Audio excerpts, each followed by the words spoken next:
rekan-rekan semua, saya ulang lagi. Assalamualaikum warahmatullahi wabarakatuh. Suaranya sudah sampai? Assalamualaikum warahmatullahi Ya. wabarakatuh. Selamat pagi, salam sejahtera semuanya. Baik, saya Erviani. Saat ini saya ditunjuk sebagai moderator mewakili Departemen Statistika. Pertama-tama kami mengucapkan minal izin wal faizin, mohon maaf lahir dan batin. Ya, semoga silaturahmi kita hari ini bisa membawa manfaat buat kita semua. Jadi Bapak dan Ibu, saya ingin mengapresiasi lebih dahulu peserta yang berpartisipasi untuk kegiatan pagi ini luar biasa. Sampai dengan hari Senin pagi, itu yang mendaftar sudah lebih dari 3.000 orang. Dan alhamdulillah kami kuotanya hanya 3.000, jadi yang bisa bergabung itu hanya 3.000 orang melalui dua media, yaitu Webex yang sekarang dengan YouTube. Tetapi kami infokan Bapak Ibu, kegiatan ini akan kami lakukan rutin 2 minggu sekali. Ya, jadi insya Allah Bapak Ibu yang tidak bisa bergabung pagi ini bisa diinfokan untuk bergabung 2 minggu lagi. Yang akan mengisi itu adalah para pakar, akademisi, dan praktisi yang kompeten dan kredibel di bidangnya. Jadi silakan diinfokan ke rekan-rekan lain 2 minggu lagi, itu akan ada kegiatan yang relatif serupa. Untuk kegiatan pagi ini luar biasa, mewakili Nusantara dari Sabang sampai Merauke. Ini ada teman-teman semua dari seluruh Indonesia, kita bersilaturahmi di sini. Kemudian untuk kegiatan ini kami menyiapkan sertifikat sebagai ungkapan terima kasih atas partisipasi Bapak Ibu. Tapi untuk sertifikat ini hanya diberikan pada mereka bukan hanya sekedar mendaftar, tapi mengikuti. Ya, jadi nanti kami akan berikan dua kata kunci sepanjang dari kegiatan seminar ini, ada dua kata kunci yang akan kami sampaikan. Tolong Bapak Ibu catat, nanti ketika Bapak Ibu ingin mengupload dan mencetak sertifikat akan diminta dua kata kunci tersebut. Ya. Kemudian proses upload dan pencetakan sertifikat itu hanya diberikan batas waktu 1 hari setelah kegiatan ini, gitu. Karena setelah 1 hari ini video kegiatan ini akan diupload di YouTube dan jadi sudah tidak berlaku lagi pencetakan sertifikat, begitu. Jadi pencetakan sertifikat itu hanya dilakukan 1 hari maksimal setelah kegiatan ini. Mohon dicatat. Dan untuk melakukan pencetakan sertifikat, Bapak Ibu harus memasukkan dua kata kunci yang akan kami sebutkan nanti ketika proses kegiatan ini berlangsung. Ya. Kemudian untuk acara dari kegiatan ini akan diisi oleh 2 orang pembicara yang luar biasa hari ini sudah hadir. Selamat datang kepada Prof. Hairil Anwarnoto Diputro, ini sebagai pembicara pertama. Beliau adalah Guru Besar Statistika di Institut Pertanian Bogor.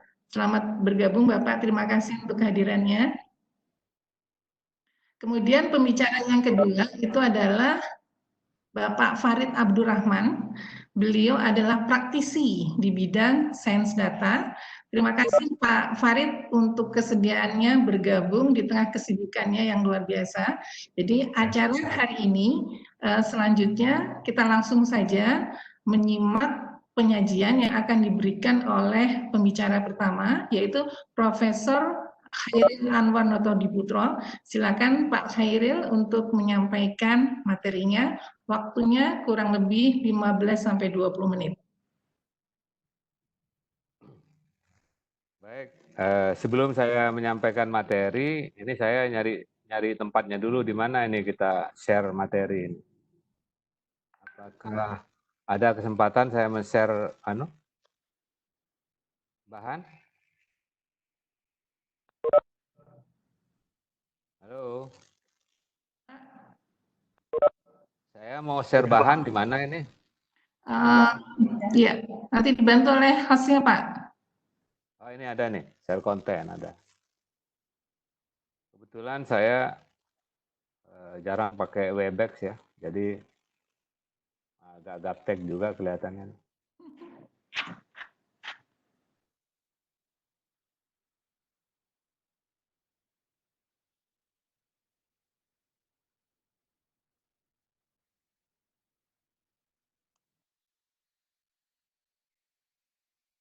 Mohon waktu sebentar ya. Menyesuaikan diri dengan Webex. Silakan, Pak.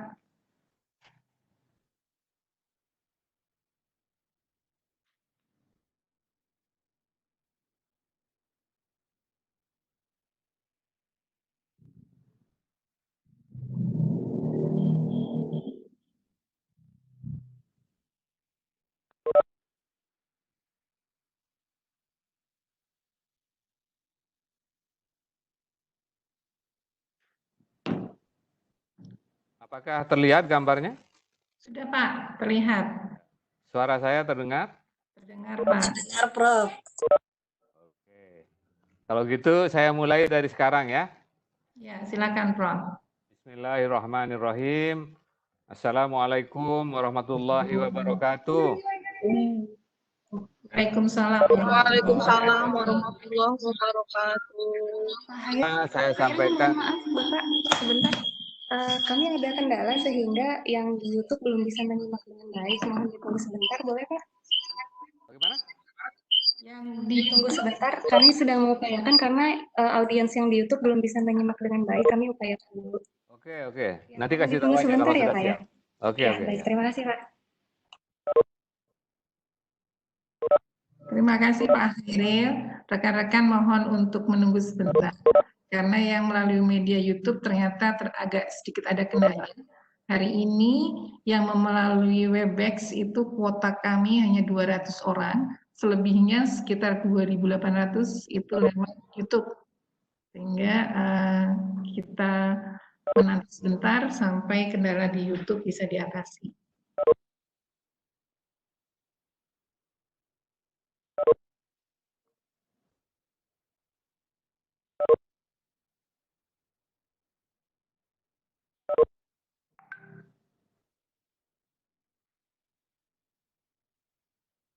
Sambil menunggu yang di YouTube, saya infokan ke rekan-rekan semua, nanti ada sesi tanya-jawab setelah kedua pembicara menyampaikan materi.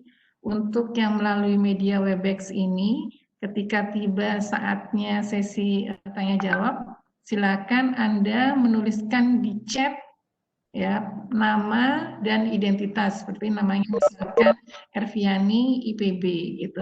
Nanti akan kami catat sebagai penanya pertama. Kemudian yang kedua yang menuliskan nama kedua sebagai penanya kedua dan seterusnya. Nah, kemudian nanti saat sesi tanya jawab penanya pertama itu akan kami panggil untuk menyampaikan secara lisan pertanyaannya dan langsung dijawab oleh pembicara. Ya, mohon nanti sudah mempersiapkan pertanyaannya untuk mereka yang menyebutkan sebagai penanya. Nah, untuk yang di YouTube, para penanya hanya bisa dilakukan lewat tidak secara lisan, tapi secara tertulis lewat komen di YouTube. Nanti akan kami bacakan di sini, gitu. Ya. Nah, karena waktu untuk bertanya tidak terlampau banyak, nanti kami akan seleksi dari para penanya, ya, yang akan kami bacakan. Tapi tentunya di luar dari yang ditanggapi oleh pembicara, tidak menutup kemungkinan pertanyaan-pertanyaan Anda itu nanti diberikan tanggapan melalui tim panitia. Ya, jadi silakan saja kalau yang tidak terfasilitasi pertanyaannya secara lisan untuk menuliskan pertanyaannya di media chat di Webex ini. Terima kasih.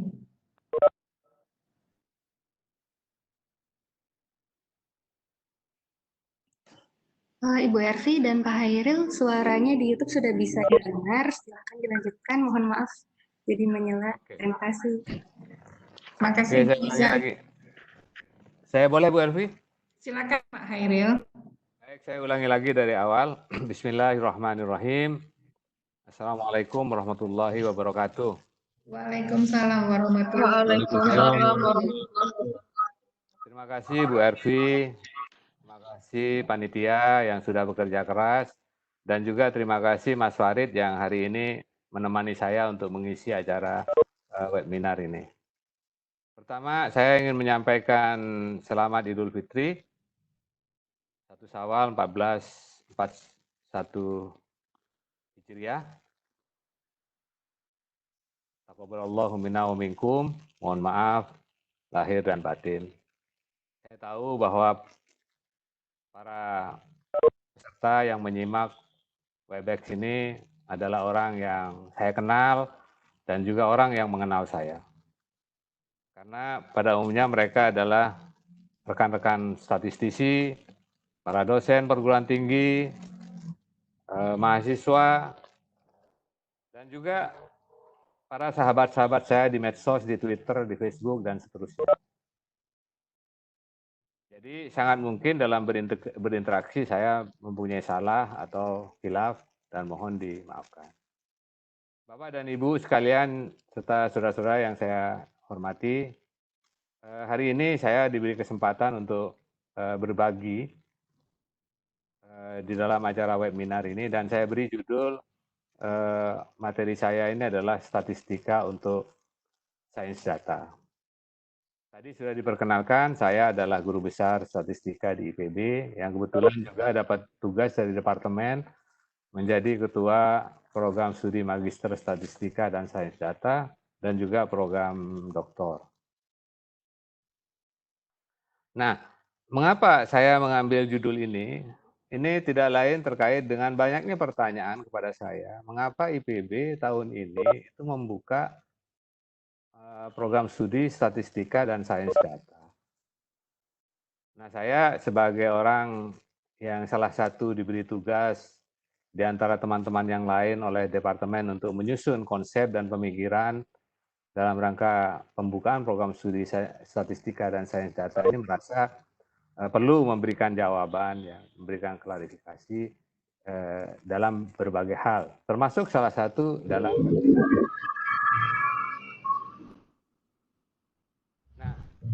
di dalam kesempatan saya dan teman-teman menyusun program studi ini memang antara sains data dan statistika ini pendapatnya bermacam-macam. Di dunia juga begitu, bermacam-macam pendapat orang tentang statistika dan sains data. Ada yang ekstrim, ada yang moderat.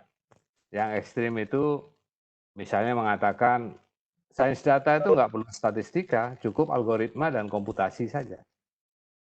Nggak perlu statistika itu.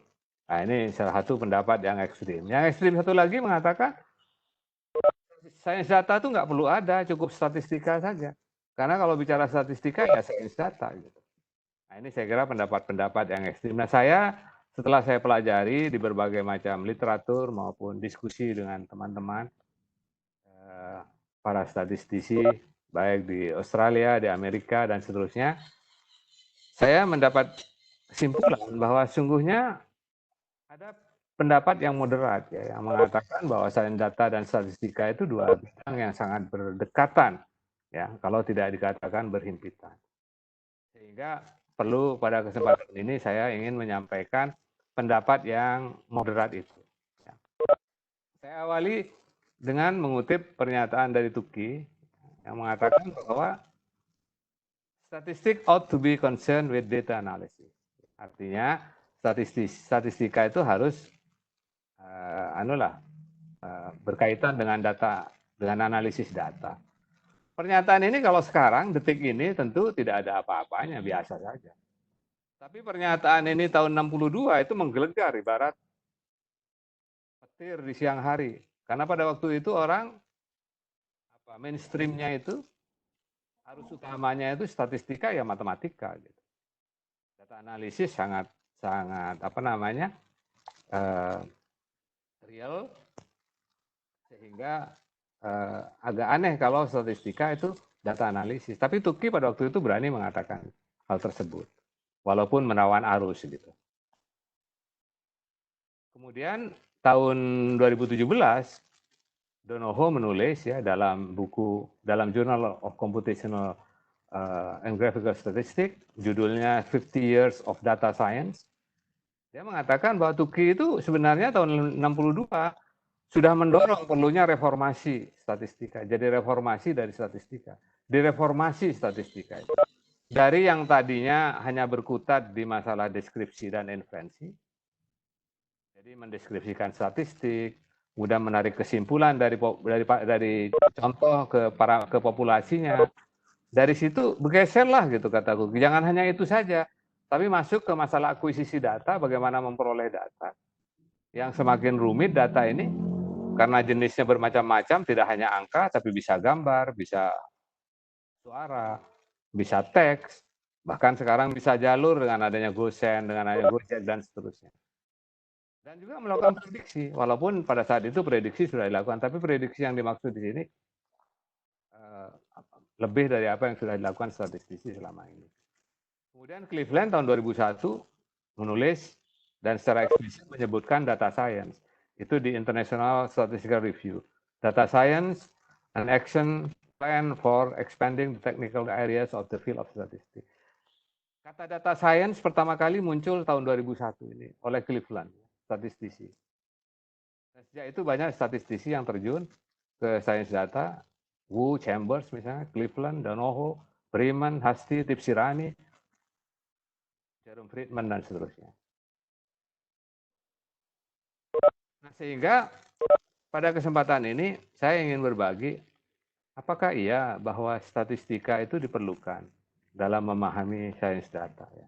Kemudian apa keuntungan menjadi ilmuwan data atau data scientist yang memiliki kemampuan statistika dibanding dengan data scientist yang tidak memiliki kemampuan statistika.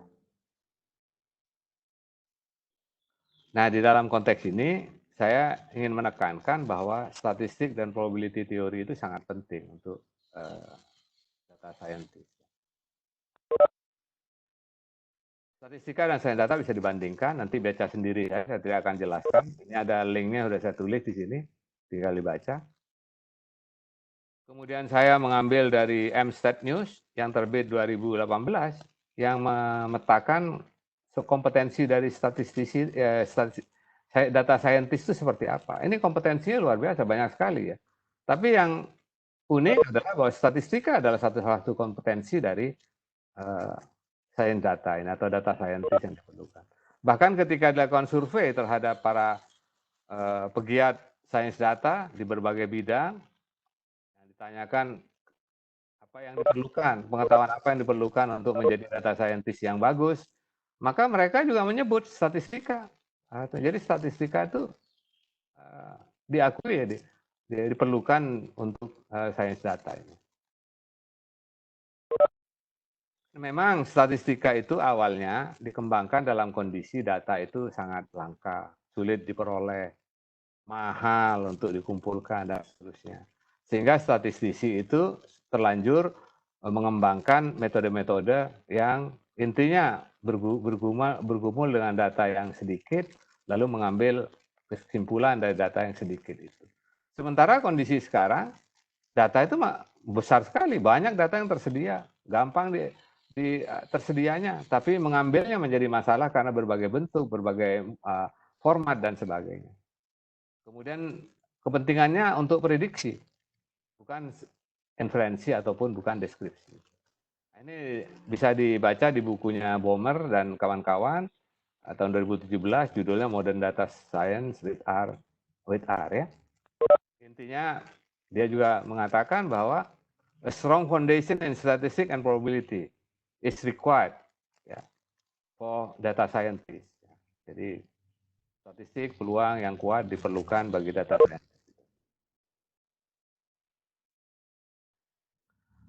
Kemudian bagaimana komponen apa saja dari statistika yang bermanfaat untuk sains data? Ini ada 3 di sini yang saya sebutkan. Yang pertama adalah core konsep ya. Jadi konsep dasar dari statistika itu penting. Ya, statistika deskriptif, sebaran peluang, pengujian hipotesis, regresi, model linear, dan seterusnya. Yang kedua adalah Bayesian thinking, jadi berpikir secara Bayes. Peluang bersyarat, sebaran prior, sebaran posterior, sebaran prior, sebaran posterior, dan kemungkinan maksimum di sini. Dan yang ketiga adalah machine learning, statistical machine learning khususnya, yaitu model klasifikasi, metode resampling, regularisasi, model nonlinear, tree based, support vector machine, dan yang lain-lain, unsupervised learning, dan seterusnya. Nah, untuk core konsep saya kira saya cuma sampaikan 3 saja, di sini nanti bisa dibaca sendiri karena waktunya sangat terbatas, yaitu desain eksperimen, regression modeling, data transformation. Tiga-tiganya ini sangat dibutuhkan oleh para data scientist. Kemudian yang ingin saya elaborasi sedikit itu adalah Bayesian thinking. Mengapa Bayesian thinking itu apa? Dalam statistika itu ada dua aliran sebenarnya, Bayesian dan frequentist. Yang banyak diajarkan secara standar itu frequentist ini. Padahal aliran Bayesian ini justru lebih banyak relevansinya dalam sains data. Bukan berarti frequentist tidak ada gunanya dalam sains data, tapi Bayesian ini yang lebih banyak relevansinya. Penganut frequentist itu pada dasarnya memanfaatkan proses peluang pada saat mengumpulkan data. Ini yang disebut likelihood. Yang sebelah kanan ini, yang saya mudah-mudahan terlihat di dalam presentasi, ini adalah likelihood. Ini basis dari frequentist. Sementara kalau Bayesian, selain likelihood, dia juga menambahkan keyakinan awalnya seperti apa. Ada ketidakpastian seperti apa di awalnya itu. Itu yang dimasukkan lalu menjadi posterior. Posterior inilah yang menjadi dasar di dalam Bayesian mengambil keputusan. Mengapa Bayesian thinking perlu untuk para data scientist? Ya? Karena data scientist itu pada umumnya banyak melakukan prediksi sebagai basis dari pengambilan keputusan. Sementara kalau statistisi lebih banyak inferensi. Ya, ini prediksi yang paling banyak ini kalau data scientist itu di sini. Nah, prediksi yang bagus itu adalah prediksi yang peluang kebenarannya bisa kita ukur, bisa kita tanyakan berapa peluang benarnya ya. Jadi kalau misalnya ada orang membuat prediksi setelah COVID nanti akan begini, akan begitu, akan begini, lalu ditanya berapa peluang benarnya, lalu nggak bisa jawab, maka statistisi saya kira nggak tertarik ya, membahas lebih jauh. Contoh yang lebih ilustratif lagi, mungkin kita semua sudah pernah ke lapangan terbang, lalu melewati gerbang seperti ini ya, metal detector ini. Frequentist itu yang menjadi concern adalah kalau kita bawa metal atau pistol misalnya di pinggang, kemudian lewat detektor, berapa peluang akan berbunyi? Ya, detektor itu akan berbunyi, berapa peluangnya? Kalau di pinggang kita ada metal atau ada detektor, ada pistol. Itu pertanyaan frequentist, berapa peluang detektor itu akan berbunyi kalau kita membawa pistol atau metal? Tapi pertanyaan Bayesian justru sebaliknya, bukan itu. Kalau detektor itu berbunyi, kita lewat lalu berbunyi, berapa peluang kita itu membawa pistol atau membawa logam? Jadi kalau kita lihat di sini, Bayesian itu memprediksi, sementara kalau frequentist itu apa yang sudah terjadi.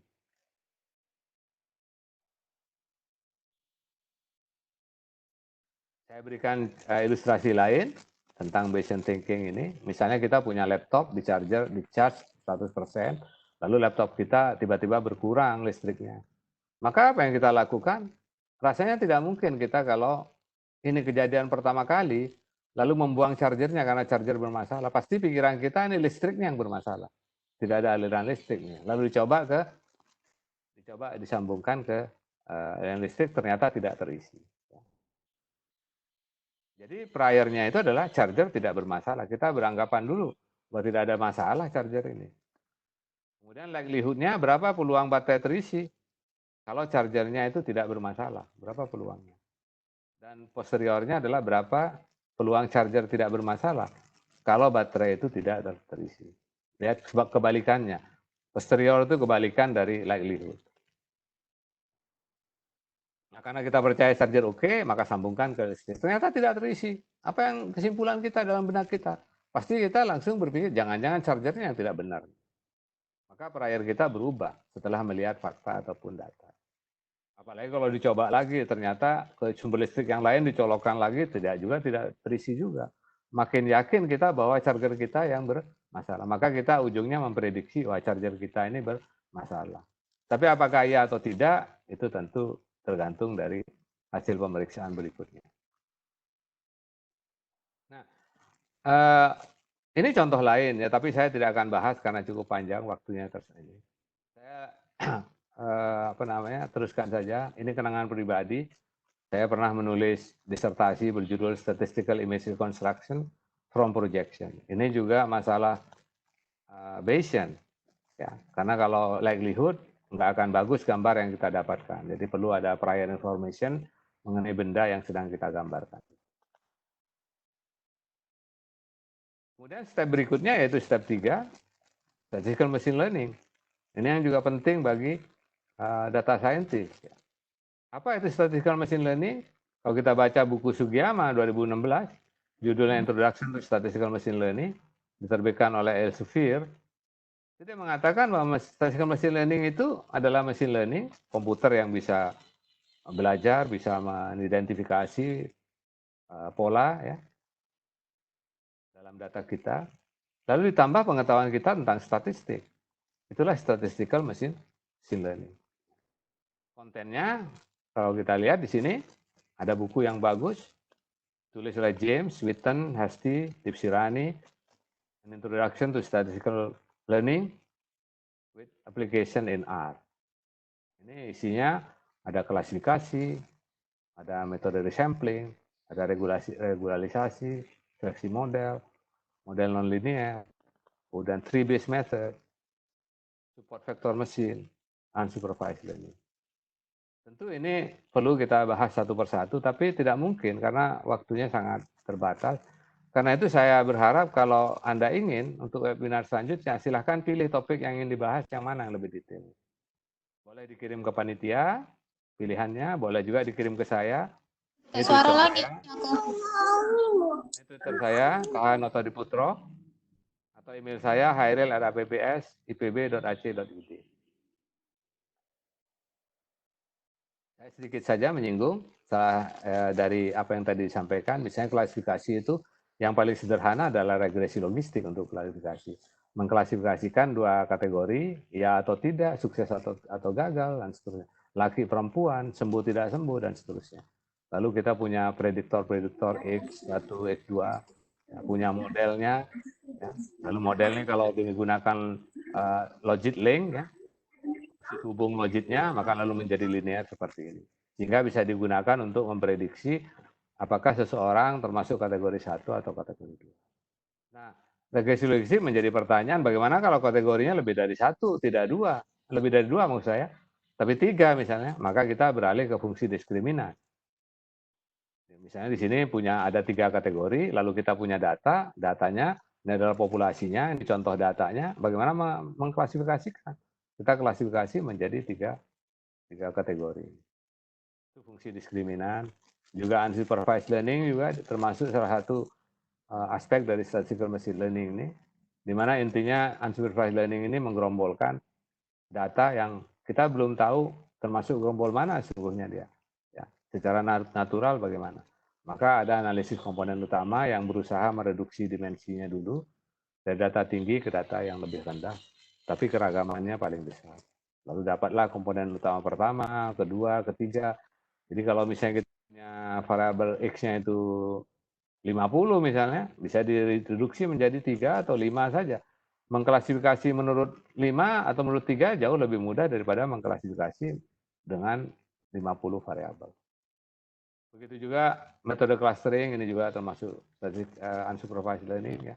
Kita punya data, lalu kita ingin klasifikasi, masuk mana ini data kita. Oh ternyata 3 gerombol seperti ini. Ini bisa dilakukan melalui metode clustering machine learning. Sebagai catatan penutup, mudah-mudahan waktunya saya masih punya. Yang pertama, saya ingin menyampaikan dalam visi, persepsi, pandangan saya, tujuan statistisi dan ilmuwan data atau data scientist dalam membedah data itu sangat mirip. Tapi memang tidak sama dan sebangun. Artinya tidak persis sama. Ada perbedaan-perbedaannya, ada penekanan-penekanan. Karena itu peran statistika untuk sains data tidak diragukan, walaupun sempat tenggelam. Ya. Dibanding peran sains komputer yang lebih dulu, orang engineering lebih dulu terjun secara sangat mendalam dalam sains data ini. Dalam aspek akuisisi data, pengayaan jenis data, pemodelan yang canggih, harus diakui peran statistisi masih tertinggal. Karena itu statistisi harus memperkuat perannya dalam sains data, karena sains data ini adalah satu disiplin modern yang semakin diterima oleh berbagai kalangan. Itu sebabnya saya mendukung sekali ketika departemen ingin membangun program studi statistika dan sains data. Karena dengan program studi ini kita punya kendaraan, punya vehicle untuk memberikan warna di dalam sains data ini, khususnya warna statistika. Dan kita bisa berkiprah secara lebih konkret. Itu saya kira catatan penutup saya. Sebelum saya benar-benar tutup, saya ingin akhiri dengan mengajak saudara-saudara, mari belajar statistika dan sains data di IPB University, dibuka tahun 2020-2021. Tahap pertama sudah diseleksi, pendaftarnya banyak, membludak paling tinggi di IPB, dan tahap kedua masih dibuka sampai bulan Juli. Silakan, kami mengundang saudara-saudara semua yang berminat untuk belajar statistika dan sains data di IPB University. Demikian dari saya, kurang lebihnya mohon maaf. Sekali lagi, terima kasih atas perhatian dari Bapak dan Ibu sekalian. Wabillahi taufiq wal hidayah. Wassalamualaikum warahmatullahi wabarakatuh. Waalaikumsalam warahmatullahi wabarakatuh. Terima kasih Prof untuk materinya yang sangat menarik. Saya yakin rekan-rekan sudah punya catatan untuk bertanya. Mohon ditahan dulu karena nanti sesi bertanya setelah pembicara kedua. Sebelum pembicara kedua, kami ingin tampilkan dulu kata kunci pertama yang Anda butuhkan nanti ketika akan mencetak sertifikat. Ya. Kata kunci pertama adalah Sains Data IPB. Sains Data IPB. Untuk kata kunci yang pertama. Ya. Saya ulangi. Kata kunci yang pertama itu adalah Sains Data IPB. Gunakan huruf kapital saat mengisi untuk pencetakan form sertifikat. Ini kata kunci yang pertama. Nanti ada dua kata kunci ketika mencetak sertifikat. Kata kunci yang pertama adalah Sains Data IPB. Baik. Terima kasih untuk panitia yang sudah menampilkan. Nanti akan kami ulang lagi ya kata kunci pertama ini bersamaan dengan kata kunci kedua ya setelah penyajian dari pembicara yang kedua. Nah, pembicara yang kedua ini luar biasa, masih muda tapi sudah banyak sekali terlibat dalam kegiatan yang berkaitan tadi Pak Khairul menyebutkan tentang sains data. Nah, terima kasih sebelumnya untuk pembicara kedua. Untuk selanjutnya kepada Mas Farid Abdurrahman, kami persilakan untuk menyajikan bahan materi presentasinya. Silakan. Oke, terima kasih Bu Ervi, Pak Hairil dan panitia, dan juga Departemen Statistika IPB University atas kesempatannya. Saya akan mulai presentasi mengenai, kita akan berdiskusi mengenai statistika dan sains data di dunia pasar modal.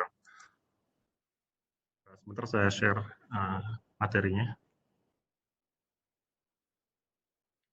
Apakah sudah terlihat materinya? Sudah Mas Farid, sudah terlihat. Oke, di sini saya sebagai saya Farid Abdurrahman, saya sekarang berperan sebagai Asisten Vice President di Divisi Investment Banking PT Mirae Asset Sekuritas Indonesia. Mungkin sebelum kita mulai, saya akan perkenalkan diri dulu, bahwa saya pernah belajar di Departemen Statistika IPB University, angkatan 37, itu dari tahun 2000 sampai 2005. Kemudian setelah lulus, saya bekerja di PT Dana Reksa Sekuritas sebagai analis di Debt Research. Debt Research itu analis research atas pasar uang, pasar utang di pasar modal Indonesia dan juga pasar uang ya, money market. Kemudian di tahun 2012 saya menjadi portfolio manager / analis di PT Premier Investment Management. Nah, ini adalah kita sebut aset manajemen atau manajer investasi yang mengelola reksadana atau portfolio investasi lainnya dari investor. Kemudian tahun 2013 saya menjadi Fixed Income Research di PT BCA Sekuritas. Nah, ini Fixed Income Research itu sama dengan Debt Research, cuman namanya aja beda gitu. Sampai tahun 2016 sampai sekarang saya di Investment Banking PT BCA Sekuritas Indonesia. Nah, materi presentasi ini merupakan pandangan pribadi saya, tidak mewakili institusi apapun. Kemudian saya akan menjelaskan mengenai pelaku pasar modal. Kalau secara institusi itu ada 3, mungkin bisa dibagi 3 kelompok. Yang pertama, pelaku utama pasar modal yang terdiri atas perusahaan efek atau yang biasa kita kenal dengan sekuritas. Kemudian manajemen investasi atau aset manajemen, emiten itu yang mengeluarkan obligasi atau saham di pasar modal, dan investor sendiri. Investor biasanya kita sebut ada investor tradisional, itu ada 4, ada bank, dana pensiun, asuransi, dan manajemen investasi. Kemudian ada juga pihak regulator, ada pemerintah Republik Indonesia melalui Kementerian Keuangan, ada OJK, Bursa Efek, Kesediaan Sentral, dan KPI. Kemudian ada institusi pendukung, seperti konsultan hukum, notaris, wali amanat, dan badan administrasi efek. Nah, kemudian kita berlanjut ke profesi di perusahaan efek dan manajemen investasi. Jadi ini fokus di pelaku utama pasar modal. Ya. Jadi kalau perusahaan efek ini profesi yang unik ya, mungkin tidak ada di industri lain, cuma ada di pasar modal. Yang pertama kita kenal ada pialang gitu ya, kalau di luar sana, tapi di industri kita jarang menyebut pialang sebagai profesi. Mungkin yang lebih tepat untuk pialang itu broker, lebih ke broker ya. Kemudian ada juga dealer sama sales. Jadi ketiga profesi ini biasanya ada di divisi equity capital market yang menangani transaksi pasar saham, dan juga debt capital market yang menangani pasar utang dan pasar uang. Untuk ketiga profesi ini biasanya harus memiliki lisensi wakil perantara pedagang efek dari OJK, dari OJK, dan dia juga harus memahami mengenai market.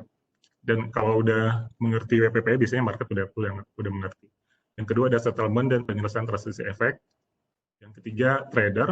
Nah, trader ini bisa masuk ke divisi ECM atau DCM, ya equity capital market atau debt capital market, dan bisa juga di luar. Nah, trader ini berbeda dengan yang pertama, broker dealer sales.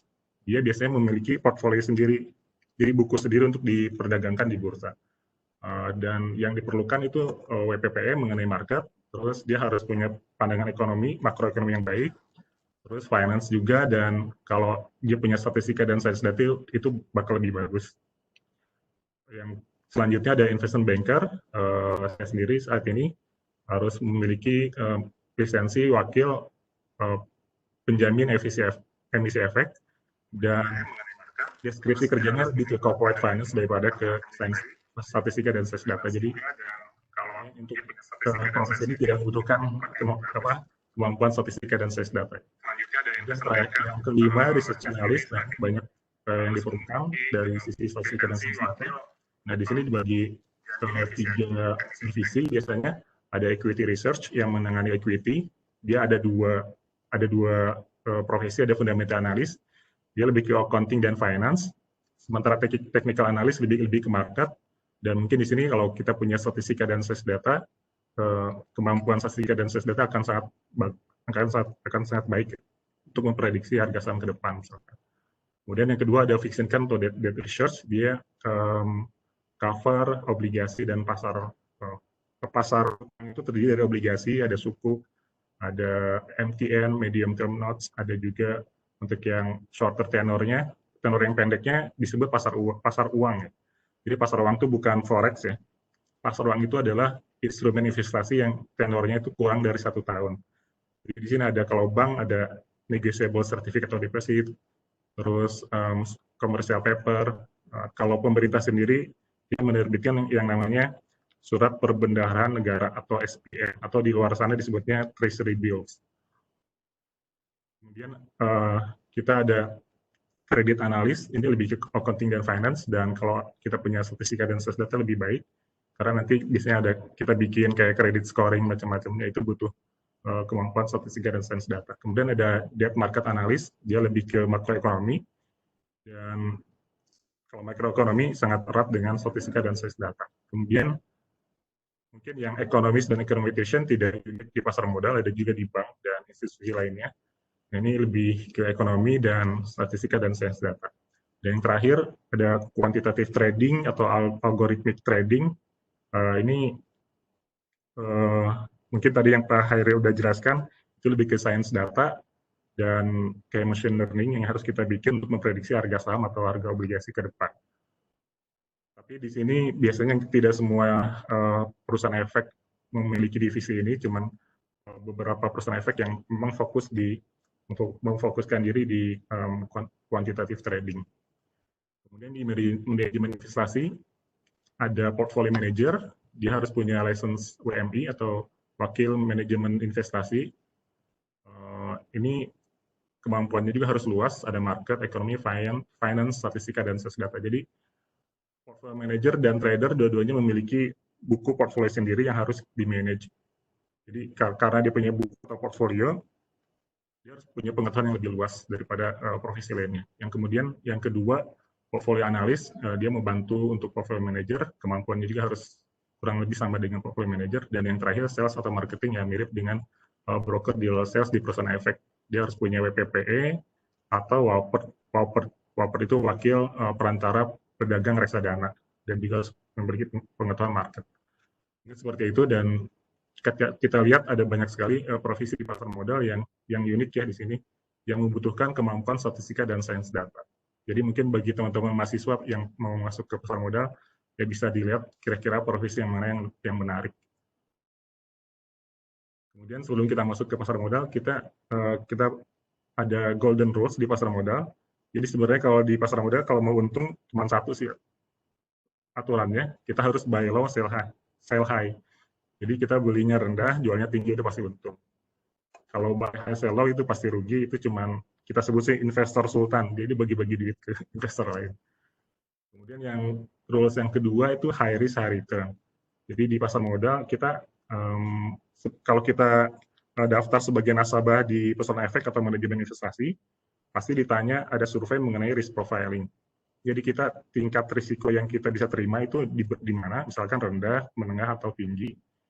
Dan nanti akan disesuaikan dengan instrumen investasi yang cocok. Biasanya kalau yang rendah di pasar uang, yang menengah di pasar obligasi, yang tinggi biasanya di pasar saham. Seperti itu. Kemudian selanjutnya, kita harus bisa memanage risk dan return ini, risk and return. Jadi agar kita bisa mencari return yang optimal pada tingkat risiko yang dapat ditoleransi sesuai dengan risk profiling tadi. Jadi bisa jadi kita risk profiling rendah, jadi ada pilihannya beda. Gitu. Nah dari pilihan ini kita cari yang paling return yang paling optimal. Yang mungkin kalau kita juga bisa lihat hubungan risk dan return itu sangat erat. Kalau dalam bahasa Inggris kan risiko, risk. Kalau dalam bahasa Arab return itu rizki ya, risk. Jadi mirip risk and risk. Jadi mirip banget. Jadi kalau kita mau return yang tinggi ya kita harus bisa memanage, kita harus bisa menerima risiko yang tinggi. Tapi kita juga harus memanage risiko-risiko ini sehingga menjadi good risk, bukan yang bad risk. Kalau bad risk mungkin jadi risikonya bisa terjadi.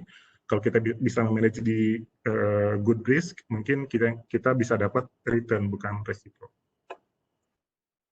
Kemudian di sini mengapa peran statistika dan sains data dibutuhkan di pasar modal. Yang pertama, ini di pasar modal datanya besar banget, big data. Jadi di akhir 2019 itu ada 1.570 instrumen dari pasar saham, pasar obligasi korporasi, dan pasar obligasi pemerintah. Nah, dari ini market cap-nya dan outstanding itu mencapai 10.000 triliun atau 10 kuadriliun. Sementara kalau di transaksi sehari-hari, kalau kita rata-ratakan di sepanjang tahun 2019, itu turnover-nya mencapai 38 triliun rupiah. Mungkin value yang sangat tinggi di industri ya. Cuma dibandingkan industri lain mungkin tidak segini. Saya cek untuk yang e-commerce memang masih baru, industri e-commerce itu mencapai 400 miliaran per hari. Dan di kantor saya, Mirai Aset Sekuritas untuk equity 9 triliun per hari, yang melalui Mirai Aset Sekuritas itu mencapai 400-an miliar per hari. Jadi market share-nya sekitar 4,6% dan merupakan ranking kedua di pasar modal dari sisi transaksi value transaksi. Kemudian yang kedua, dari data yang besar ini kita harus ekstrak ya. Ini lebih terms yang umum ya, data extraction. Dari yang besar kita mungkin cuma dibikin 1 atau 2 data yang lebih berguna. Dan dengan itu kita bisa mendengarkan suara pasar itu seperti apa gitu ya. Nanti kita lihat contohnya di slide selanjutnya. Yang ketiga, karena kita dari banyak data terus jadi kecil, kita bisa lebih simpel. Karena di pasar modal, selama saya bekerja 15 tahun, semua industri di pasar modal itu menginginkan simplicity. Dan untungnya saya di Departemen Statistika IPB, waktu saya kuliah, skripsi cuman minimal 5 halaman, dan kita bikin skripsi ya 5 halaman aja gitu minimal. Nah itu kalau mahasiswa bikin skripsi 5 halaman itu lebih bagus. Karena di dunia nyata emang seperti itu. Daripada yang skripsi yang mungkin jurusan lain bisa ratusan halaman. Dan itu lebih bagus untuk melatih daya analisis dan simplicity itu. Nanti di pasar modal kayak bikin analisa atau research report, biasanya kita bikin 1-2 halaman saja. Jadi nggak banyak-banyak, karena di sini, di industri ini semuanya serba cepat, dan kalau tidak simpel tuh jadi lama. Kemudian kita bikin teaser untuk marketing juga 1-2 halaman. Terus panggilan telepon, misalkan kita sudah bikin research report, kita telepon klien kita, investor, itu harus dalam 60 detik. Jadi dalam 1 menit harus selesai. Jadi benar-benar simplicity di pasar modal. Yang keempat mungkin berhubungan dengan 1, 2, 3, itu timing. Jadi karena kita bisa dari statistika dan science data kita bisa bikin simplicity, jadi kita bisa lebih cepat. Karena di pasar modal kayak kemarin gara-gara COVID, market kan turun terus ya. Kalau market turun dari 7%, dia di suspend gitu ya.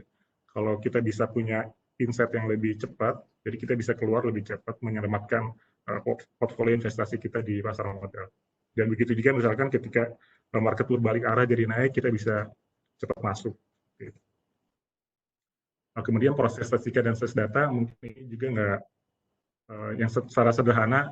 Yang pertama hipotesis, yang kedua pengumpulan data source-nya ada dari Bloomberg, Thomson Reuters, BPS, CISC, DataStream, dan lain-lainnya.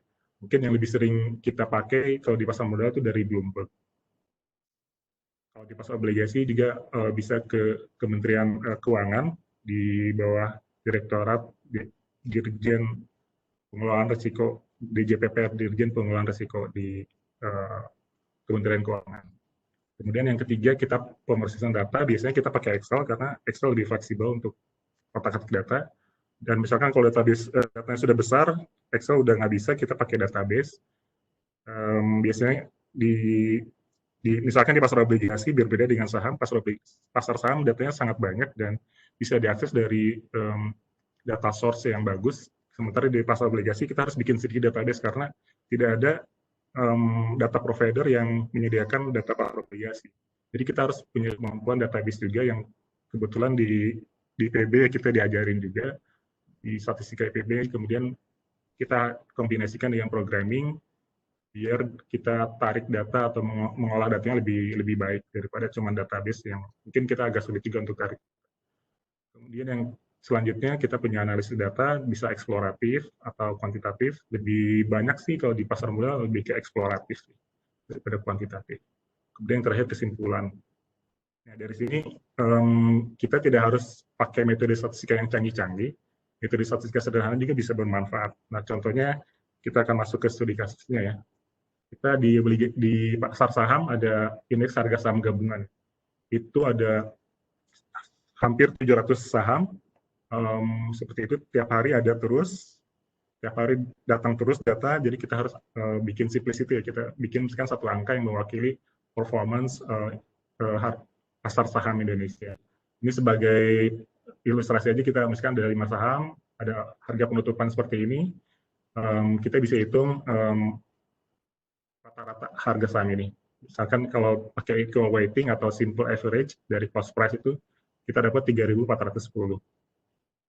Nah, ini kita sebut indeks harga saham.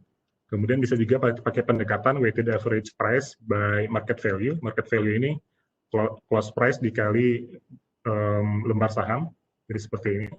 Kalau kita weighted, jadinya 1170. Nah, di beberapa negara beda-beda untuk penentuan indeks ini. Ada yang menggunakan simple average, ada yang pakai weighted average. Nah, kalau di Indonesia sendiri, di bursa saham Indonesia, hampir semuanya pakai weighted average by market value. Jadi kita pakai ini. Nah, setelah ini misalkan kita di tahun ke-0 sebagai initial, kita hitung 1170, kemudian di tahun selanjutnya, di tahun pertama misalkan kita hitung juga ini, jadi naik ke 1521 dan seterusnya sampai tahun keempat.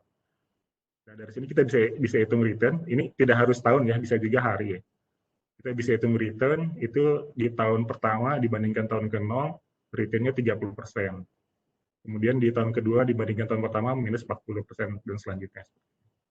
Nah, dari sini kita bisa memanfaatkan kan, dari pertama, dari data yang besar, kita bisa ekstrak dari indeks, terus kita bisa lihat performance-nya per hari atau per tahun seperti ini. Ternyata return-nya 30% gitu. Kemudian untuk selanjutnya kita lihat, kita ingin mengetahui dari tahun ke-0 sampai tahun ke-4 performance-nya seperti apa. Nah, ini ada beberapa pendekatan. Yang pertama pakai simple annual growth, dari ini indeks di tahun ke-4 dibagi indeks tahun ke-0 dikurangi 1 dibagi 4, karena dia ada 4 tahun. 4 periode. Hasilnya minus 1,9%. Nah, untuk rebase index sama ya. Rebase index itu dari 1170 kita convert jadi 100, kita rebase. Dan ini sama, cuman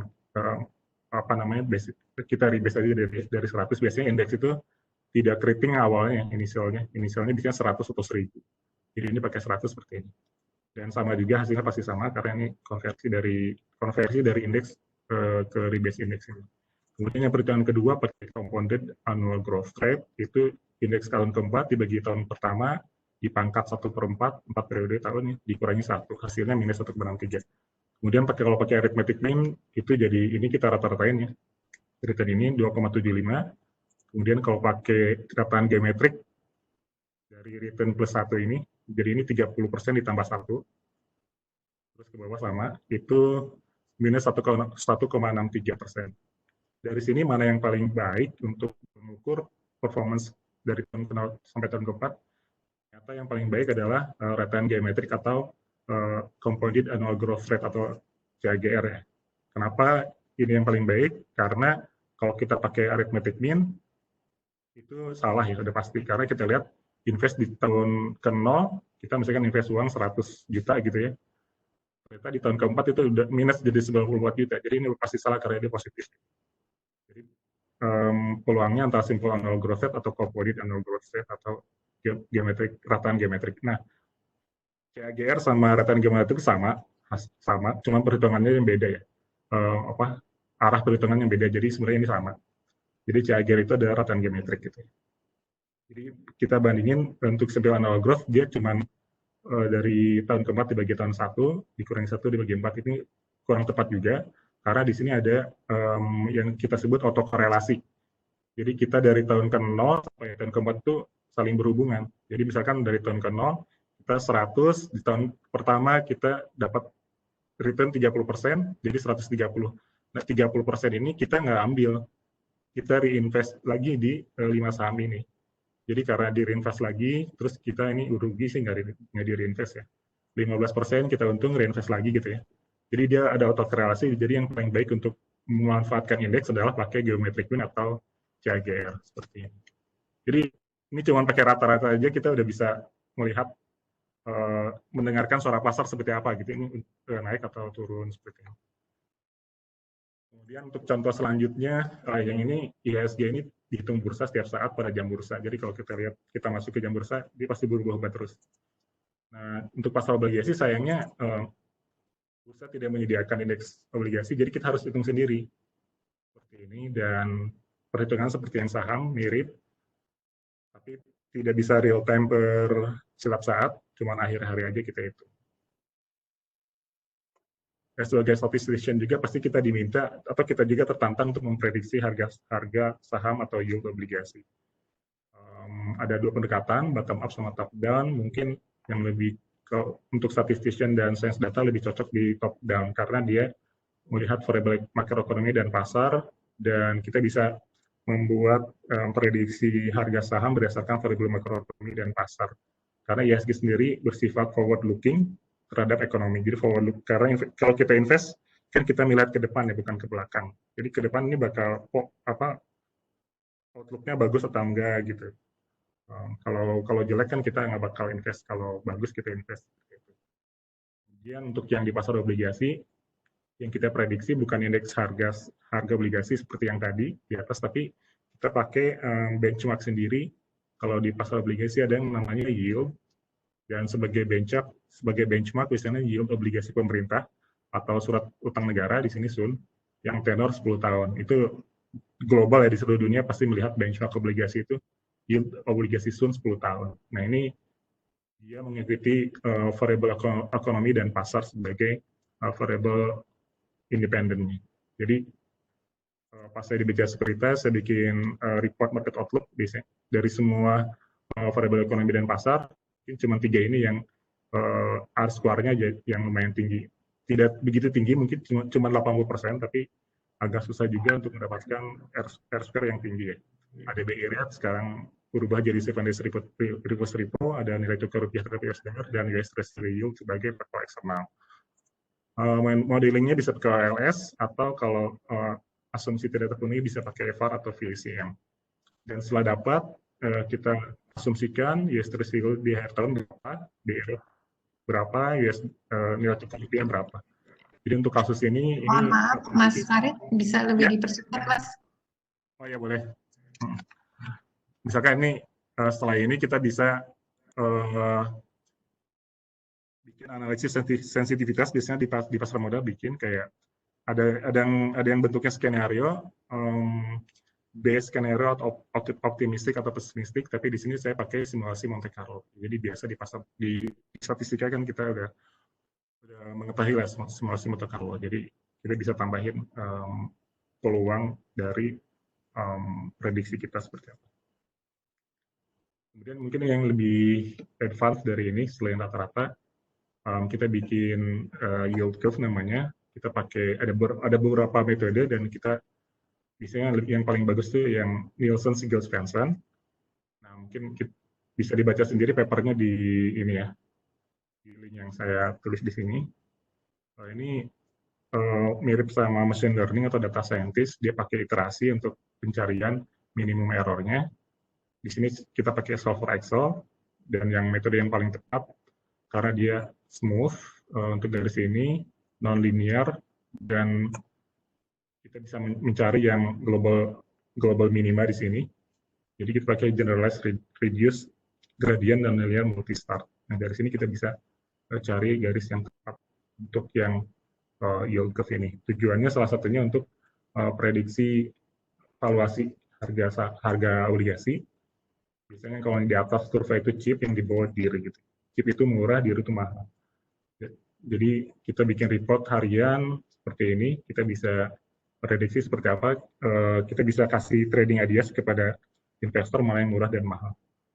Mungkin yang selanjutnya bisa dilihat sendiri di materi, ini calon yang kuantitatif atau algo trading strategy. Nah di pasar modal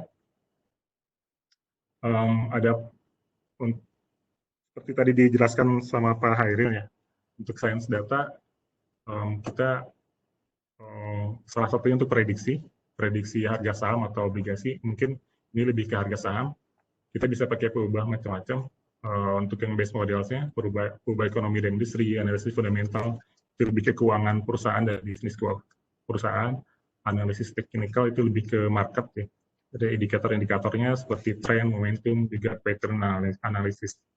Kemudian kita juga bisa pakai peubah berita, dan untuk modelingnya bisa pakai Bayesian, random forest, neural network, dan natural language untuk yang berita. Jadi saya juga baca salah satu paper yang Departemen Statistika bikin, dia ada yang bikin paper pakai natural language untuk yang politik ya, di sosial media. Dan ini bisa juga diterapkan di pasar modal. Nah dari sini kita bisa bikin model finalnya dengan variable dependent kategori atau continue, tapi mungkin lebih gampang ke kategori untuk yang algo atau quant trading. Nah di sini kalau di Amerika ada yang namanya high frequency trading. Itu di algo trading itu kita bukan membahas mengenai high frequency trading, tapi lebih ke strategi algoritma statistika atau sains data yang bisa diterapkan untuk prediksi harga saham ke depan gitu ya. Dan seperti tadi ya, seperti tadi saya jelaskan bahwa di pasar modal tuh kecepatan timing sangat cepat, dan mungkin FYI aja high frequency trading itu satuan kecepatannya itu bukan detik, tapi 1/1000 detik, jadi sangat cepat. Dan ini kita tidak membahas high frequency trading, tapi lebih ke algo trading menggunakan statistika dan sains data sebagai tools-nya. Mungkin seperti itu kalau dari saya, Bu Ervi.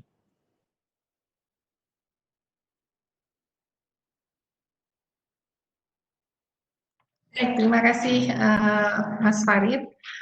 Kita masuk ke sesi berikutnya yang sudah ditunggu-tunggu. Ini sesi tanya jawab. Untuk rekan-rekan yang menggunakan media Webex, silakan melalui chat nama dan identitasnya untuk menjadi penanya di forum yang sekarang akan kita lakukan. Ya, untuk teman-teman dari YouTube sudah kita catat pertanyaan-pertanyaan yang diajukan. Nah, sebelum masuk ke sesi pertanyaan, saya akan tampilkan kembali kata kunci 1 dan kata kunci 2 yang dibutuhkan oleh para pemirsa untuk mendapatkan atau mengupload sertifikat dari kegiatan seminar hari ini. Kata kunci pertama dengan huruf kapital yaitu Sains Data IPB seperti yang ada di layar. Jadi ada 12 huruf kapital. Sains Data IPB. Kata kunci pertama. Ya. Kemudian kata kunci kedua dengan huruf kapital juga pasar modal. Ya. Tanpa spasi, pasar modal. Ini untuk kata kunci yang kedua, 10 huruf, pasar modal, hurufnya kapital. Silakan dicatat, ya. Kami beri waktu untuk upload sertifikat 1 hari, maksimal 1 hari, 24 jam dari selesainya kegiatan ini. Jadi mohon langsung ditindaklanjuti untuk mencetak sertifikat Anda. Baik, kita masuk ke sesi pertanyaan. Karena dari sesi yang YouTube sudah menyampaikan, kami sampaikan dulu pertanyaan dari yang YouTube. Ya. Ada 2 orang penanya yang masing-masing ditujukan pada pembicara 1 dan pembicara 2. Penanya yang pertama adalah Saudara Edi Widodo. Ini ditujukan kepada Mas Farid, pembicara kedua. Pertanyaannya, kapan kita tahu bahwa saat itu waktunya kita sell? Karena kadang kita sell ternyata masih naik terus dan kita buy ternyata masih turun terus. Contohnya adalah di pasar cryptocurrency. Itu untuk pertanyaan ke Mas Farid. Kemudian pertanyaan yang ditujukan kepada Prof. Hairil ini berasal dari Azaria Natasa. Pertanyaannya adalah bagaimana kita menentukan fungsi likelihood yang tepat untuk menghasilkan model posterior yang tepat untuk memprediksi suatu fenomena.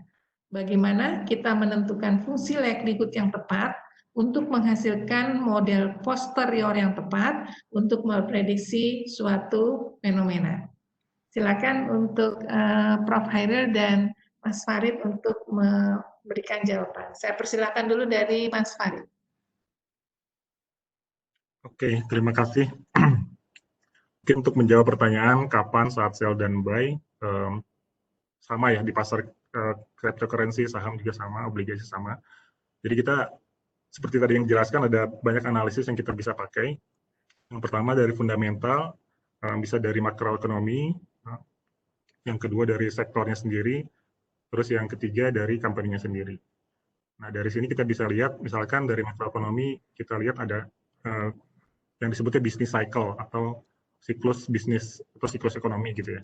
Mungkin kayak seperti saat ini mungkin kita masuk ke berada di bisnis cycle akan menuju resesi ya, karena gara-gara COVID ini ekonomi udah dipaksa berhenti gitu ya. Mungkin tidak semua berhenti, tapi dipaksa berhenti. Kemungkinan ke depan akan resesi. Jadi kita bisa cek instrumen investasi yang cocok pada kondisi saat ini.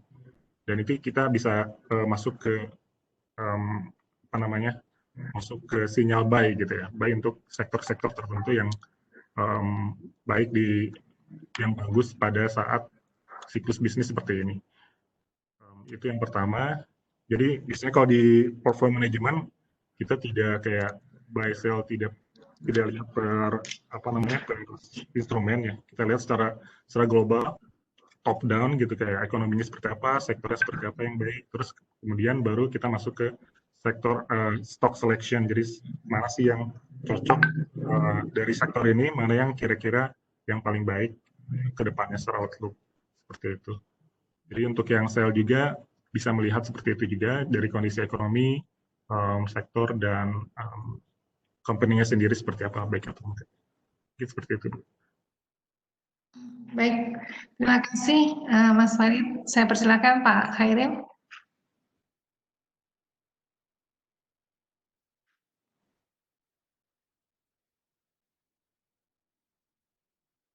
Mohon maaf Pak Khairil, suaranya masih mute.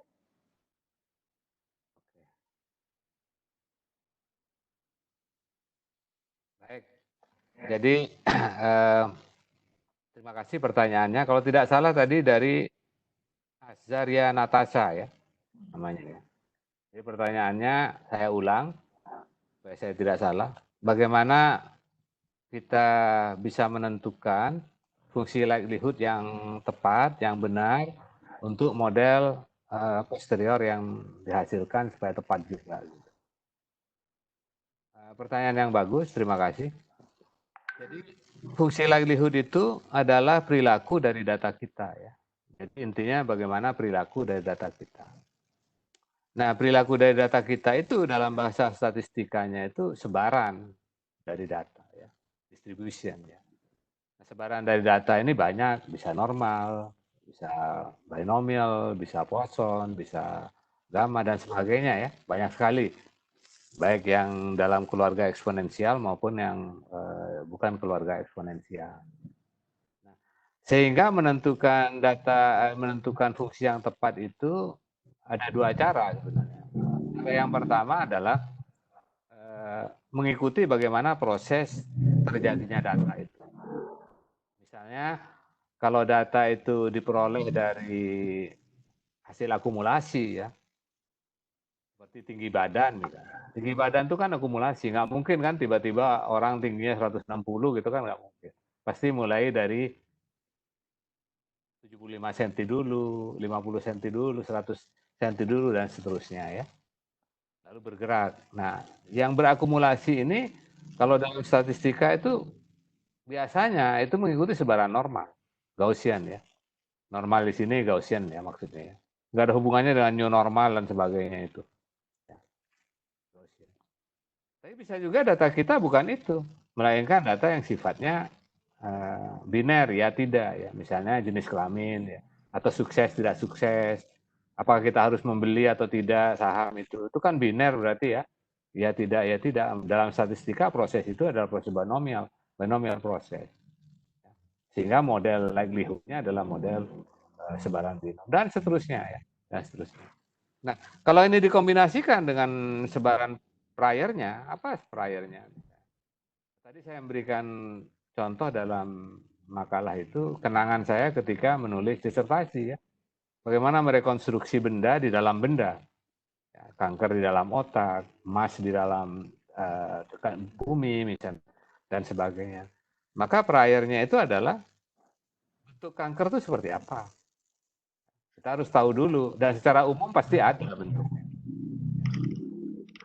Mungkin tiba-tiba segitiga gitu, nggak ada kanker yang bentuk segitiga. Ya. Sehingga diberi informasi dulu, baru ditambahi dengan likelihood-nya. Likelihood-nya apa? Yang tertangkap oleh kamera. Ya. Yang tertangkap itu biasanya sinyal proton ya. Ya tidak tertangkap tidak terang. Jadi ini binomial proses ya. Sehingga likelihood-nya binomial, atau kalau peluangnya terjadinya kecil menjadi Poisson, ya, Poisson digabungkan dengan informasi tentang gambarnya itu sendiri. Nah, ini yang lalu digabung menjadi posterior. Sehingga dengan demikian lalu posterior yang dihasilkan menjadi bagus, lalu dimaksimumkan posteriornya, maka dapatlah kita solusi bagi parameter-parameter yang ingin kita ketahui. Tergantung parameter apa.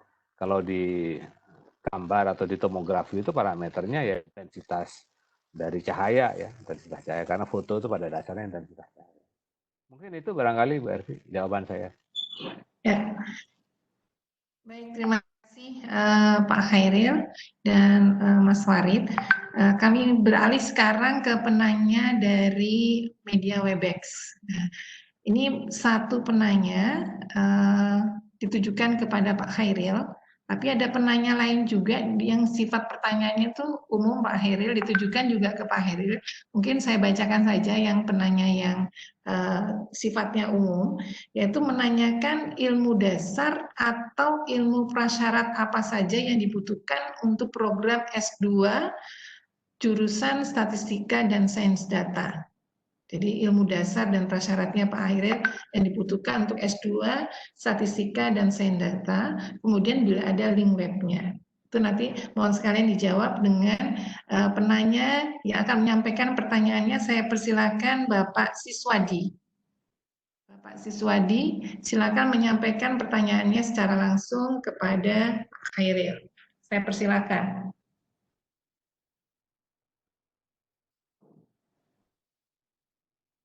Pak Siswadi. Halo. Halo. Ya. Ya, ini silakan. untuk Pak Khairil juga, Ibu. Saya mau bertanya tentang ini. Bagaimana sih menerapkan atau konsep statistika apa yang tepat nih kita terapkan untuk di pelaksanaan manajemen risiko? Karena kalau khususnya untuk memprediksi likelihood atau kemungkinan kejadian suatu peristiwa gitu, terutama di pemerintahan. Itu saja mungkin Ibu, Pak Khairil, terima kasih. Baik. Terima kasih Pak Siswadi. Saya persilakan Prof. Khairil untuk menanggapi tadi dua pertanyaan. Baik, terima kasih atas pertanyaannya. Sekali lagi ini menunjukkan bahwa terjadi dialektika, ya, antara yang menyampaikan dengan yang mendengarkan. Dan ini bagus saya kira.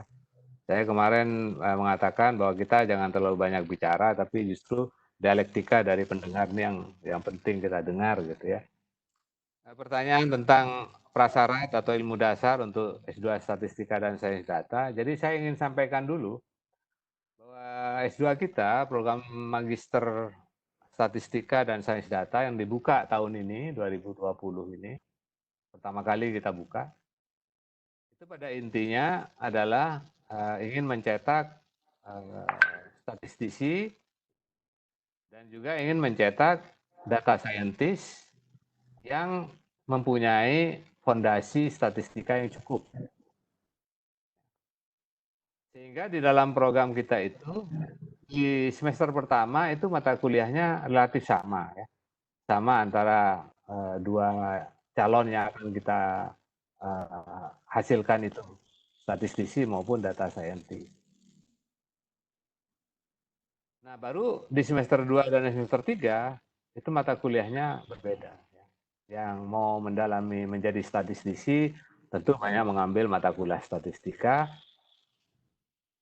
dan untuk yang ingin mendalami sains data atau menjadi data scientist, dia harus belajar tentang komputasi, algoritma, prediksi dan sebagainya, ya.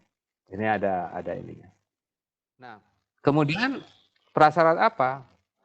Tentu kalau melihat seperti itu, maka prasyaratnya pertama, yang bersangkutan sudah punya ilmu, pernah belajar statistika, ya.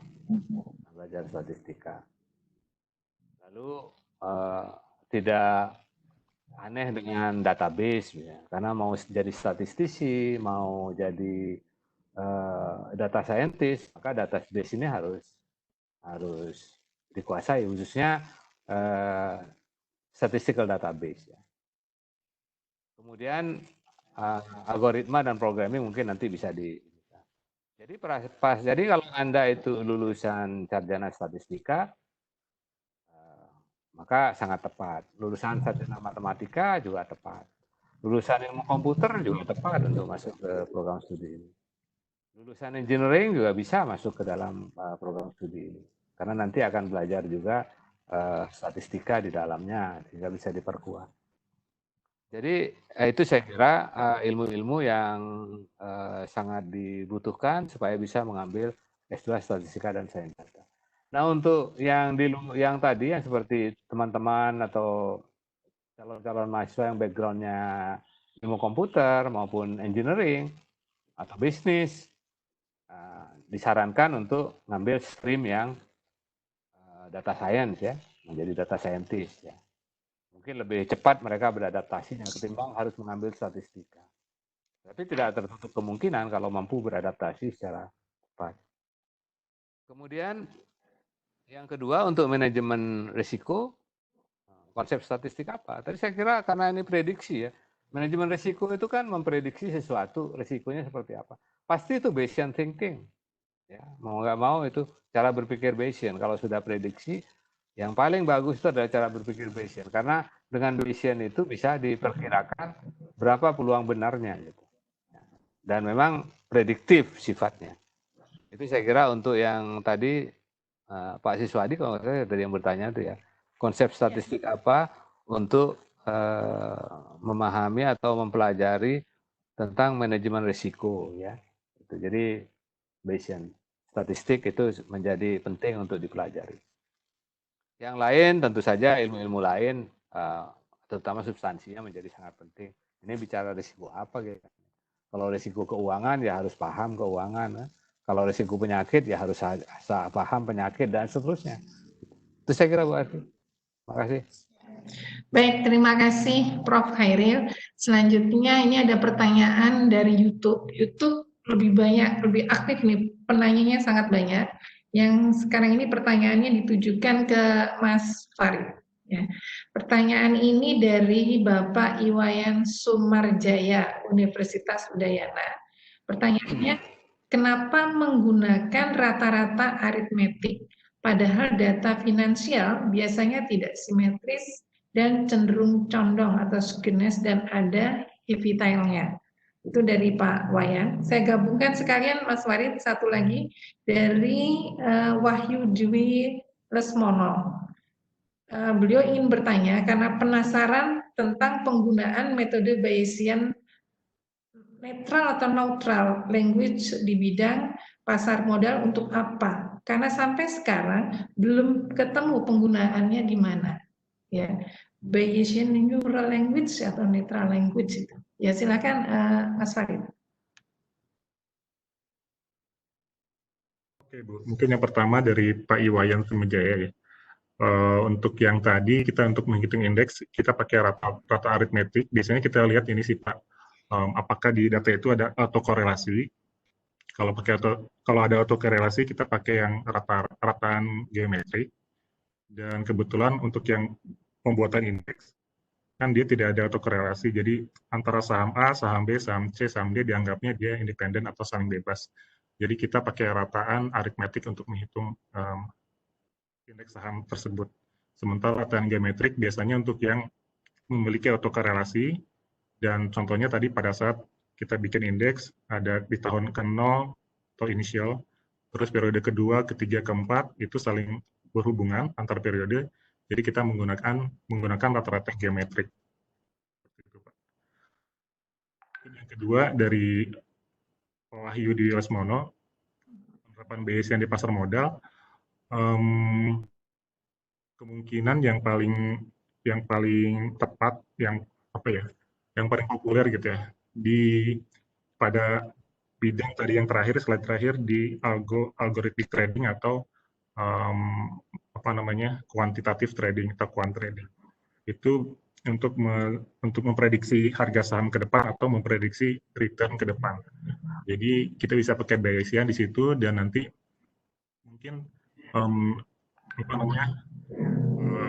ubah dependennya mungkin lebih ke kategorik daripada continuous karena lebih gampang. Kalau BSN itu lebih ke kategorik ya. Misalkan saya belum kepikiran sih, tapi mungkin yang saya kepikiran sekarang untuk misalkan kategoriknya yang pertama, kalau sekarang sinyalnya buy dari algoritmik trading itu, apakah dalam waktu 1 bulan dia akan naik misalkan lebih dari 10% atau lebih dari 5%, nah itu peluangnya yang bisa dihitung dengan Bayesian itu.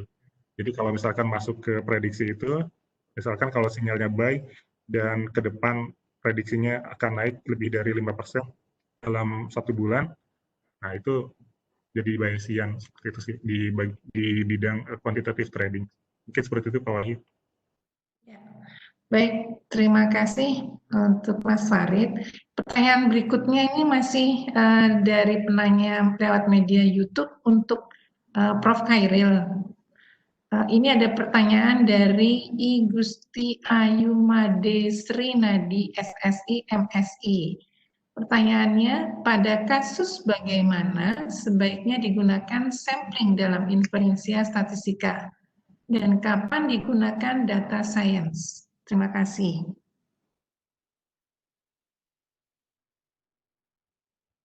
Terima kasih Bu Arfi dari I Gusti Ayu Made Srinadi. panjang, jadi saya berhenti sampai Made aja. Kebetulan ada dosen kita bernama Pak Made, jadi saya ingat sama Pak Made.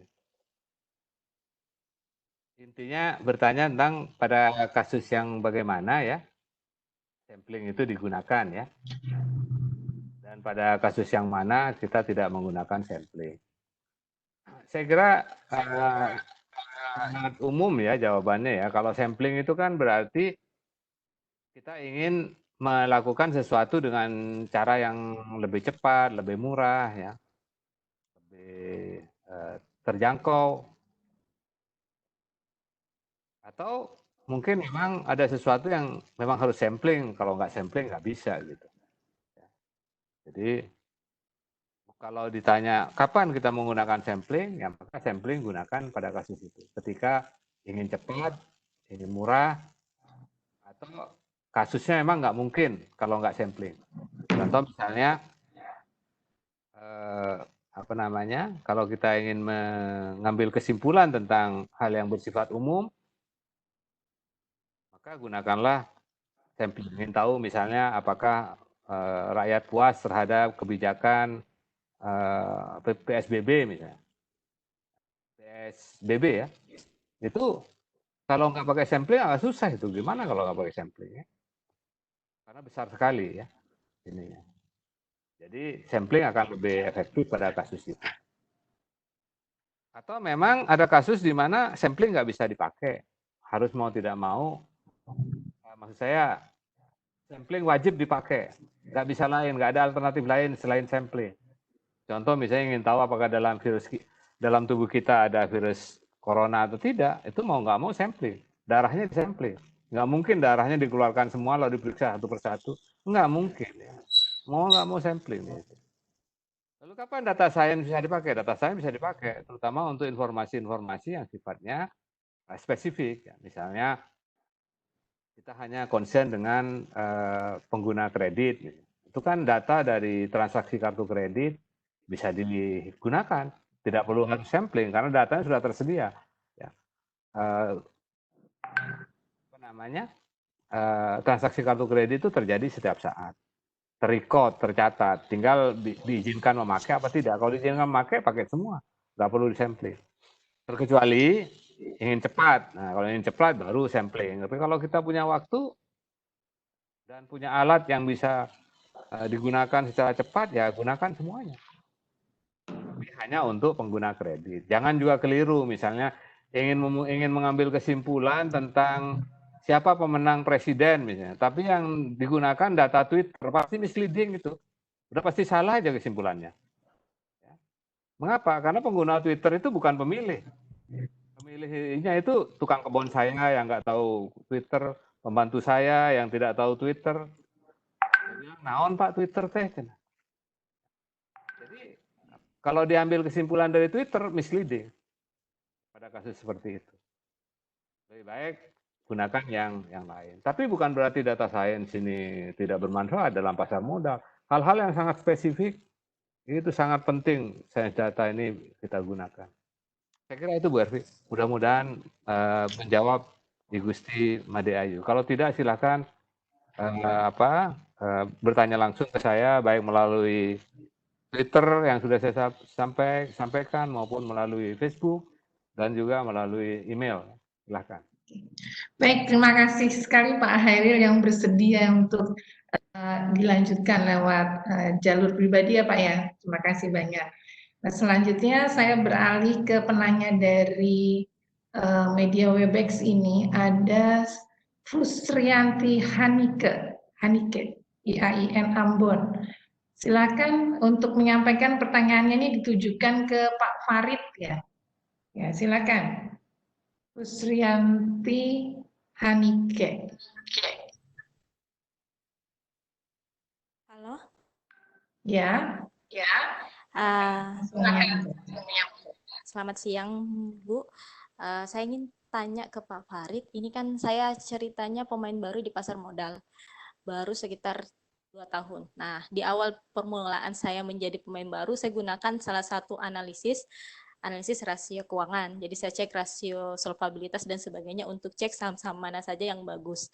Nah, setelah saya lakukan pembelian saham, contoh misalnya saham di bidang pangan itu Pokpan, oke, aman-aman saja awalnya, tapi setelah itu, setelah ada masa kayak pemilihan presiden, tiba-tiba saham jatuh, kemudian masa pandemi, saham jatuh. Nah, yang ingin saya tanyakan ke Pak Farid, strategi apa yang paling tepat dalam pembelian saham supaya kita tidak mengalami kerugian yang besar? Itu saja, Bu. Terima kasih. Ya, silakan langsung ditanggapi. Oke, terima kasih. Ya itu baik sekali ya kalau kita bisa menganalisis data terlebih dahulu sebelum melakukan transaksi di pasar saham, karena mungkin banyak juga yang investor yang main beli aja, main jual beli pakai emosi. Jadi di pasar modal itu kita harus transaksi jangan pakai emosi, harus pakai data-data yang real. Kemudian pertanyaannya, ketika saham jatuh kemarin gara-gara COVID atau sebelum COVID ada masalah di investor pasar modal yang besar-besar mengenai masalah legalitas gitu ya. Jadi yang seperti apa yang strateginya itu seperti apa gitu ya.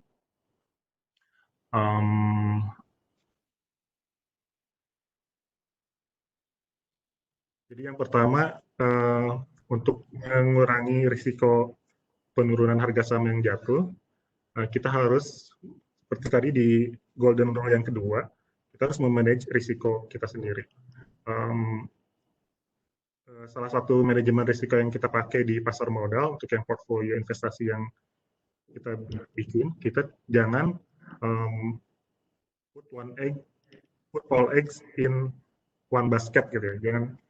Jangan satu sektor, misalkan sektor pangan doang yang kita punya, saham-saham itu doang atau saham itu saja, tapi kita harus diversifikasi investasi di berbagai sektor.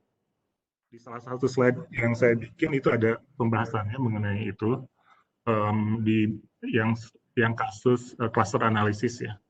Jadi salah satu yang kita pakai, kita bisa mengclusterkan, kalau di machine learning kita unsupervised learning ya, kita bisa mengclusterkan saham-saham yang memiliki karakteristik yang sama dalam hal risk and return. Jadi dari sini, jadi kalau kita ada kelompok-kelompok seperti itu, kita bisa diversifikasi investasi kita di berbagai kelompok itu. Jadi jangan di satu kelompok. Jadi dengan itu misalkan kelompoknya ini harga sahamnya turun, mungkin kelompok yang lain, cluster yang lain bisa jadi dia lebih resilient, lebih tetap atau bahkan naik. Gitu. Jadi mungkin itu kita harus bikin diversifikasi. Dan biasanya kalau yang terjadi di pasar modal untuk yang manajemen risiko, manajemen portfolio, ada salah satunya ada diversifikasi sektor. Jadi biasanya antara sektor, tiap sektor itu memiliki respons yang berbeda-beda terhadap perubahan, misalkan variable ekonomi. Tadi misalkan dari misalkan ketika ekonomi naik, bisnis cycle ya, ketika ekonominya naik, mana sektor-sektor yang bagus. Jadi kita bisa bobotin lebih tinggi untuk yang sektor yang lebih menarik daripada sektor yang lain. Jadi diversifikasi sektor itu semuanya kita diversifikasi, tapi kita nanti manage di bobot ya, pembobotan. Jadi sektor-sektor tertentu yang di bisnis cycle sekarang yang diuntungkan, kita bisa bobotkan lebih tinggi. Misalkan sekarang mungkin lebih bobot ke kondisi sekarang ya, ke sektor consumer. Karena consumer dia defensive stocks ya. Jadi ketika krisis, semua orang tetap makan, semua orang tetap mandi, tetap gosok gigi. Jadi kayak Unilever, itu bakal kinerjanya bakal tetap ya, bakal resilient di kondisi sekarang. Dan sebaliknya ketika ekonomi sedang naik, saham-saham yang konsumernya seperti itu aja ketika ekonomi, jadi kita nggak banyak makan juga kan, mandi nggak lebih sering juga ketika ekonomi naik, sama aja gitu ya. Jadi untuk yang ekonomi kita bisa sektor-sektor tertentu yang lebih diuntungkan kayak sektor otomotif. Jadi orang semakin kaya, orang bisa beli mobil yang lebih banyak. Jadi kemungkinan outlook-nya lebih bagus untuk sektor-sektor itu. Mungkin seperti itu. Ya, baik. Terima kasih Pak Farid untuk ulasan atas pertanyaan yang tadi disampaikan melalui Webex. Ya, rekan-rekan, sepertinya keinginan kita masih banyak pertanyaan yang ingin disampaikan, tapi dibatasi oleh waktu. Sesi diskusi ini saya tutup. Kemudian selanjutnya, sebelum saya sampaikan ringkasan dari diskusi kita, saya ingin tampilkan sekali lagi kata kunci yang Anda harus ketikkan ketika akan mengupload atau mencetak sertifikat. Ada 2 kata kunci yang harus dituliskan dalam huruf kapital. Kata kunci yang pertama itu adalah Science Data, IPB, 12 huruf Science Data IPB, huruf kapital semua, 12 huruf, ya. Science Data IPB. Kemudian kata kunci yang kedua adalah pasar modal, 10 huruf kapital. Pasar modal, kata kunci kedua, ya silakan Anda catat, kemudian segera tindak lanjuti untuk mencetak sertifikat karena kita hanya punya waktu 1 hari setelah kegiatan ini selesai, 1 hari 24 jam untuk mencetak sertifikat. Setelah itu akan ditutup proses pencetakan sertifikat karena informasi dari video kegiatan hari ini akan diupload di YouTube. Jadi sudah tidak ada lagi pencetakan sertifikat, mohon dicatat untuk rekan-rekan semua. Baik, ya.